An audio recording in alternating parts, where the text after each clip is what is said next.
An Oxfordshire farmer says the number of new housing developments in the county is causing farmland to flood, ruining the land. Charles Pears got in touch after seeing our report in Henley about flooding and new housing. He believes that the average level of rainfall hasn't increased significantly in the past 50 years, but the level of flooding has. Angela Walker went to meet him. The Pears family have owned land along the River Tame in Oxfordshire for 250 years.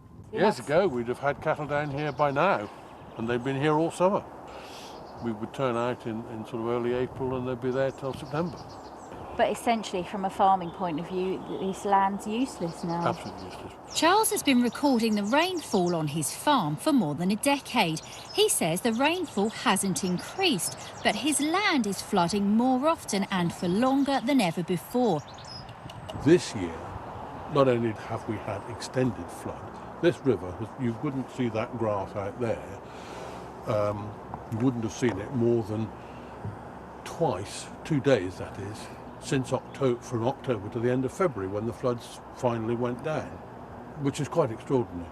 With all the recent development that's being forced on this area, which is quite considerable, there aren't enough precautions made to take the runoff of surface water. The NFU say the flooding of farmland is a worsening problem. James Price has lost 50 acres of wheat this year because of flooding. I personally think it's down to three things. A lack of clearing of rivers and watercourses, which shows that you're not allowing the water to get away.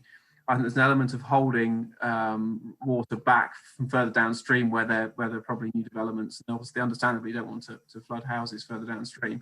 But also the fact that the water's getting into the watercourses so much quicker further upstream because of new developments, and therefore it's pushing the water down onto the farmland below it.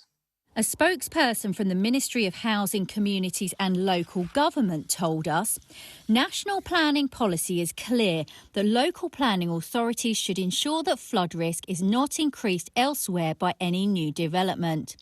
South Oxfordshire District Council told us local authorities follow national government regulations in determining planning applications.